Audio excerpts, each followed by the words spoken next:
Au nom du Père et du Fils et du Saint-Esprit. Amen.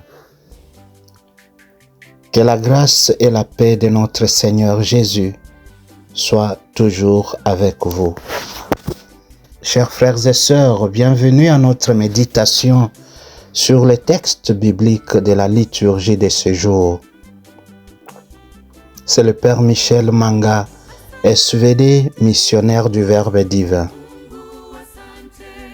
Le thème de notre méditation est de la stérilité à l'appel.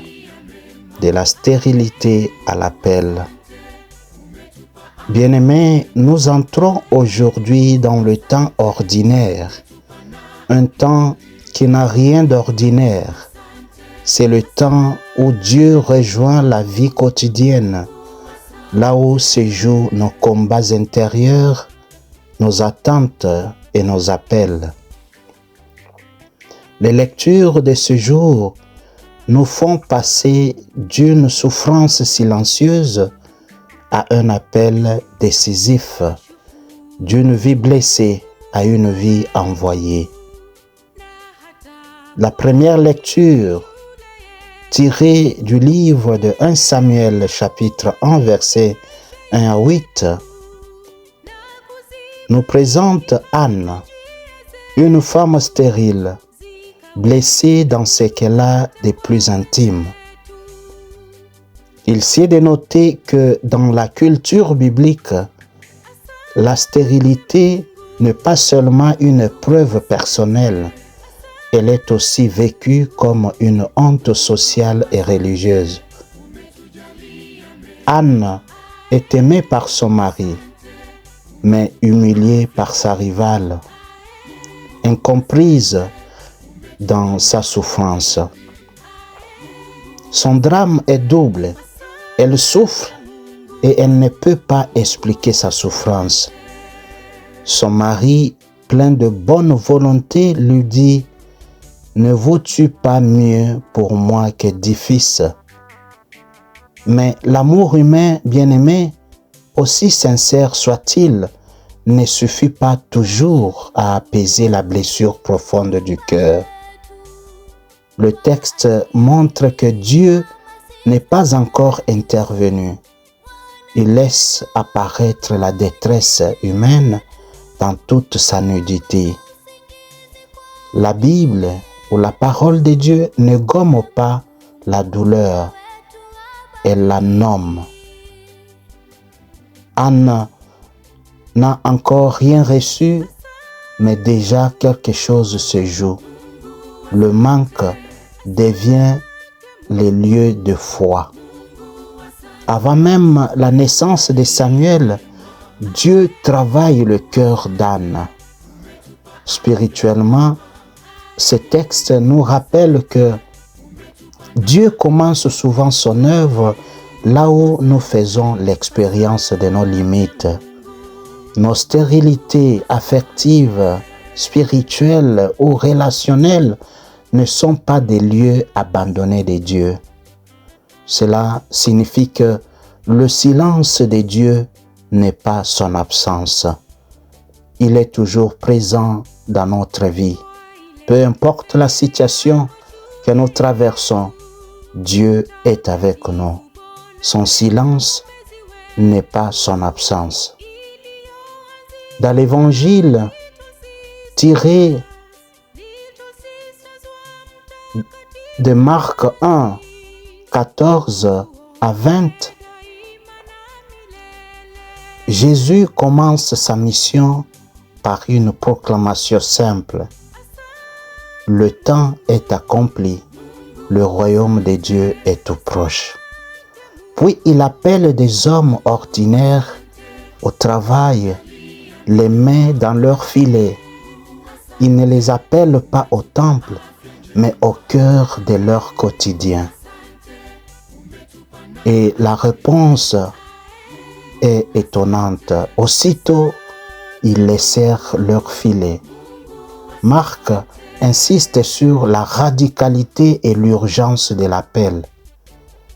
Ce ne sont pas des hommes parfaits, mais des hommes disponibles, prêts à tout laisser pour suivre le Christ.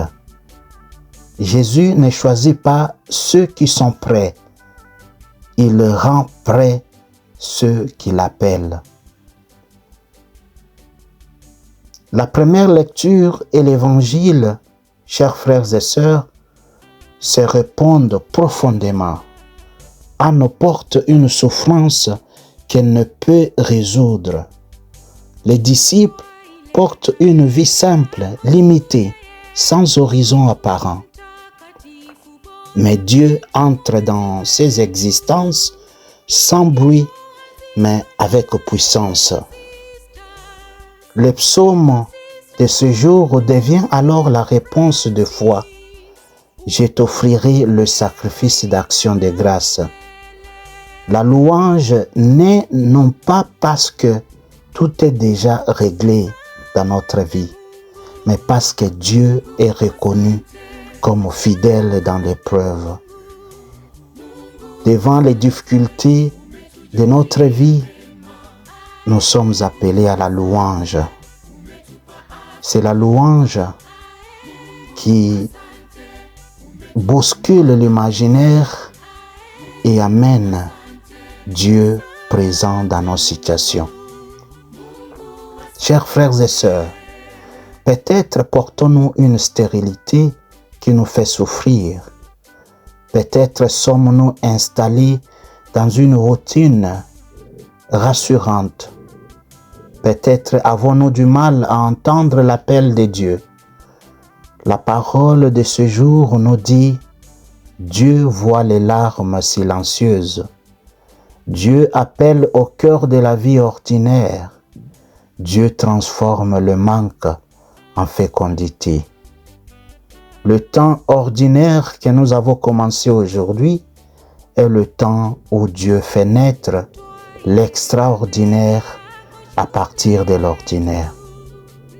Comme Anne, apprenons à déposer devant Dieu ce qui nous fait mal, surtout dans la prière.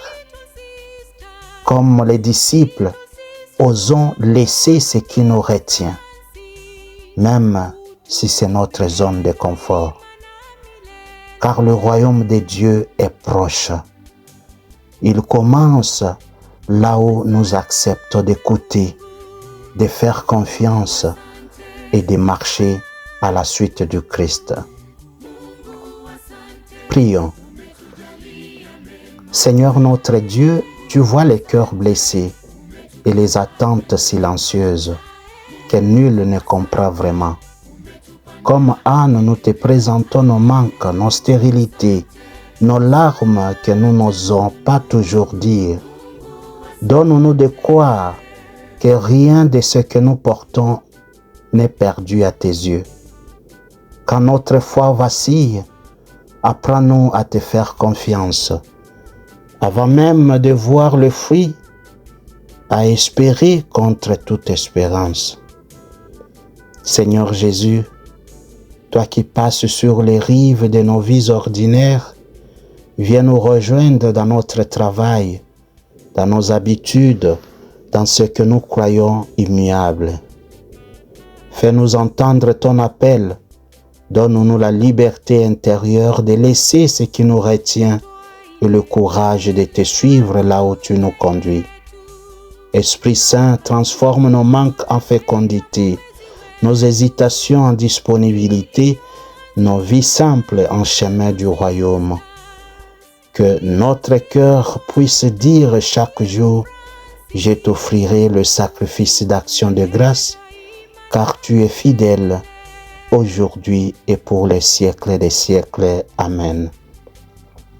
Que Dieu Tout-Puissant vous protège et vous bénisse, au nom du Père et du Fils et du Saint-Esprit. Amen. C'était le Père Michel Manga, SVD, missionnaire du Verbe divin.